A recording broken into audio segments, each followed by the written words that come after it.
and the Kerm ade achi bio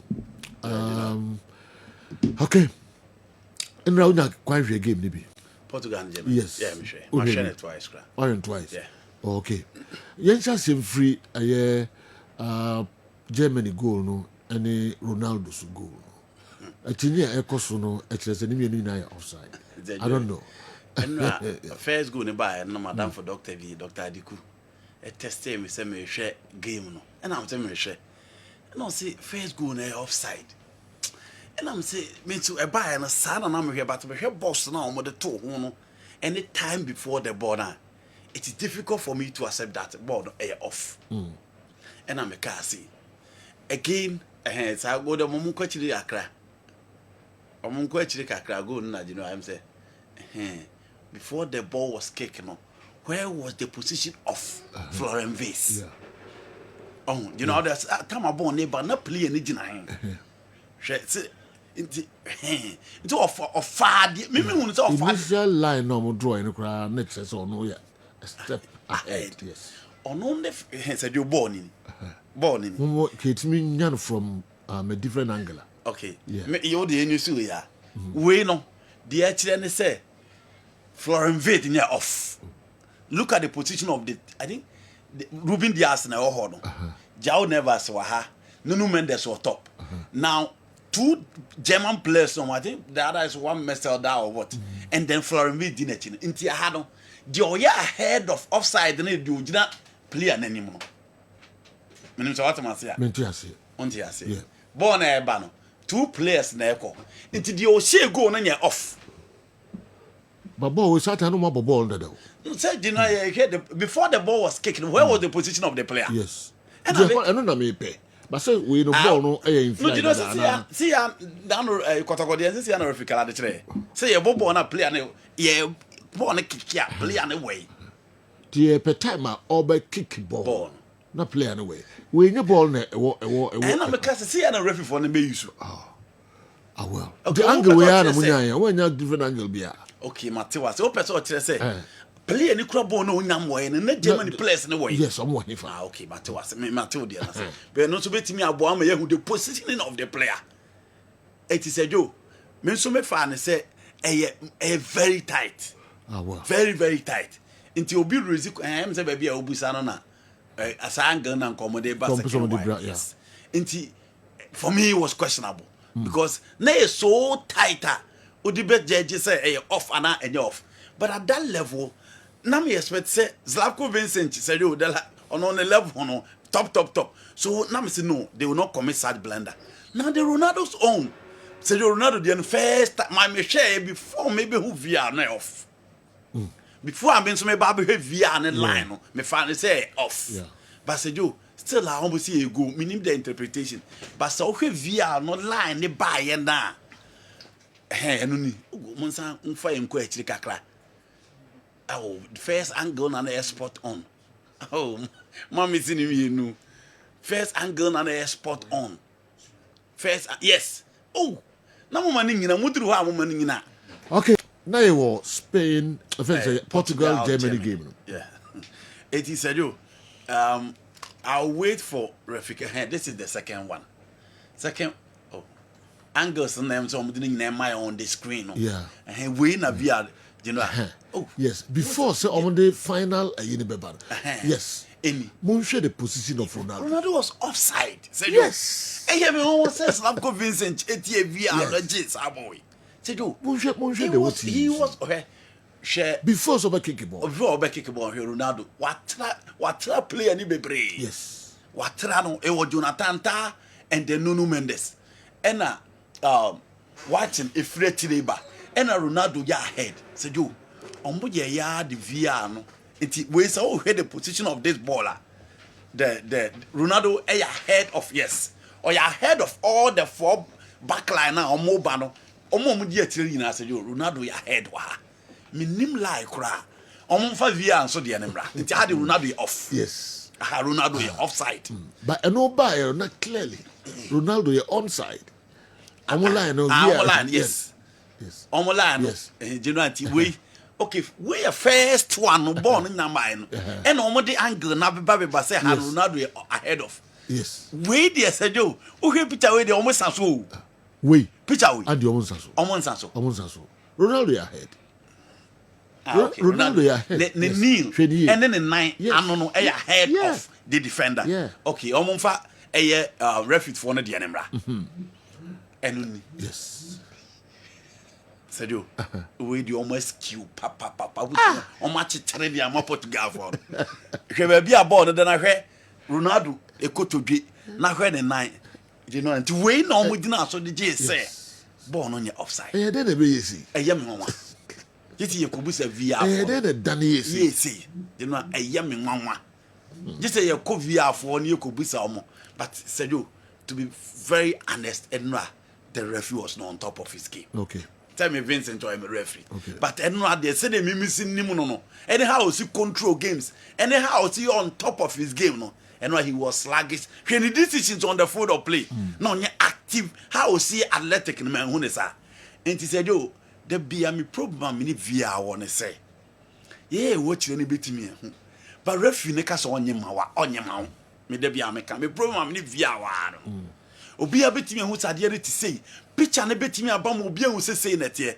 But if the referee decide say on farmer, me say no, lie with out of Yeah. I was shocked. Say I'm coming to a conclusion. Say ball no any offside. Okay. But after the game, Bernardo Silva move ball referee nechi.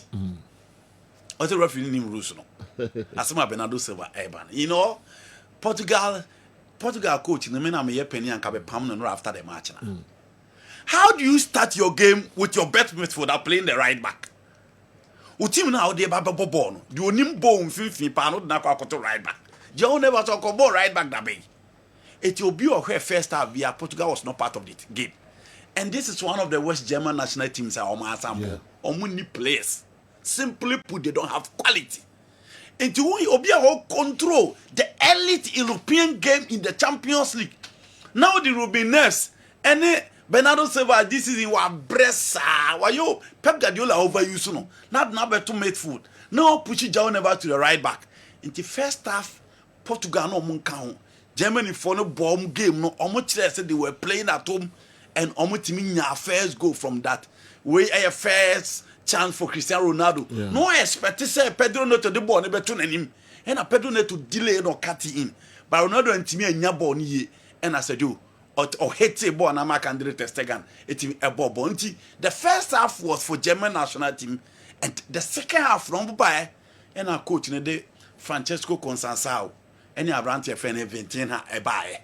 And said you the last time now Portugal edged Germany in 2000 no, it was Sergio Consansao ne papa and a both those goals no and one Obabe replacement. And the moment Vitina step of foot our pitch in the so I said you a Germany doom a team in doom here because Joshua Chemical waiting now battle was playing at the right side of the midfield centrally no Pavlovich any Leon Goretzka Kamudia said you say 17 hamu rezi bana technically obeshi omu easy into a bad game no that was the end of the German national team and she baby a Consansao J ball no she how she place the ball no to the far corner I said you Portugal etibeti or mokan and the second goal no there what do you expect from Cristiano Ronaldo omu pia towards the obeka tum simple into the positioner and na meka na o cement ase no adwuma na o ya no no onya pia to dia o say me say what goal and the most important second how goal you describe to me try be from outside cotton net box ni mo say can be but could be from the left who said you see a tooth ko wiem header okay me hu na me what kind of titi no suspended who we the titi dey obeshow the titi dey it is said you may describe goals and obviously the tapping no cannot be an exception and the major highlight of the game was Marc-André ter Stegen double save no said you now Hansi Flick a match no Barcelona ne Joan Garcia wie aka FIFA financial fair play 10 million euros per no matimi close bibia from Barcelona issues no but said you enra se o hwe ter Stegen double save na obesa ma the chance and they already are two just say on number 1 national team goalkeeper for Germany. Into Barcelona or ba on impenifo be din komo.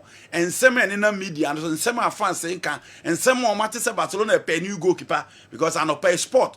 abe announce say Abrante na wie ni deal no with Barcelona e Mundo Deportivo nso de aba say Saturday kura na omo wie deal no na ka so omo draft contract no na Abrante na timi assign na obe Barcelona player nti Mark Andre ter Stegen say oni Barca be twetwe nkomo say omo mpena he is a #1 goalkeeper for the German national team obe move on no akwa team biada so in all right. Germany need to go back drawing board no there enye Ghana nkwa na ose second half not dominance was Portugal dominance. Yes, because Sergio, players no more retentional playing and America say me say collectively Germans are special but individually they are not special. Enti se okofa Pavlovic okofa Leon Goretzka eba begina 20 ha na Joao Neves anima omo ye mechanical midfielders omo dia hoden ye dey na dey ba as against a more technical refined midfielders boni kro omo timi control game with ease enye Toni Kroos enye Ike Gundogan enye Mesut Ozil o de Sami Khedira type of midfielders na ba begina this Portuguese midfielder nim obi ani himself for 25 years. This is the first time at Portugal I saw him. But the machine that used to beat the Seleção, the Balak midfield, the Khedira's midfield, matured and no control the elite European game and sometimes at the worst stage. You cannot compare this German midfield to Portugal. Until I never want say in the second half it was all Portugal. But Sergio, this Portugal team, should they have a better coach? Sergio, they should be winning the World Cup. All right. Yes. They will win the World Cup? Yes. Some more better coach, Sergio. Like, Sergio, onye proving for me. Onye proving. Onye up there. Because per the quality, the level of Mono. The problem is... So time behind when you coach be up there and sana.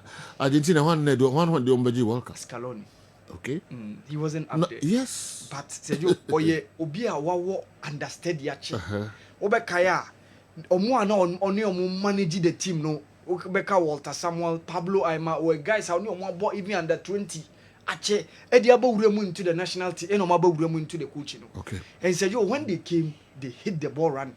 They won the Copa America for some many years since 1993 in Argentina team winning. Sergio Mube winning eto aso winning World Cup. Esa be winning Copa. So Sergio mu the ingenuity ebe shemu. Sergio Roberto Martinez adia waya to take Belgium to the semi-final in 2018.